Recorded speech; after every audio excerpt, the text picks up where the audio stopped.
નમસ્કાર, પંચાયત સમાચાર 24 માં આપનું સ્વાગત છે। દાહોદ જિલ્લાના ઝાલોદમાં રાજકીય ઉથલપાથલ, ભાજપ અને આપના પંચાયત સભ્યો કોંગ્રેસમાં જોડાયા।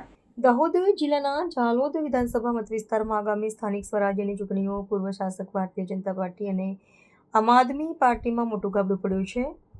ભાજપના બે વર્તમાન પંચાયત સભ્યોને એક આ કાર્યકર્તાએ પોતાના પક્ષનો ત્યાગ કરી સત્તાવાર રીતે કોંગ્રેસ પક્ષમાં પ્રવેશ કર્યો છે।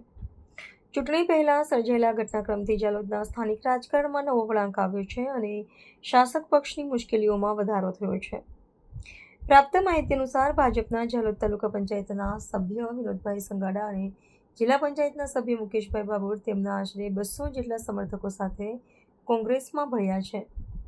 તેમની સાથોસાથ આમ આદમી પાર્ટીના એક સક્રિય કાર્યકર્તાએ પણ કોંગ્રેસ પક્ષની વિચારધારા સ્વીકારી છે।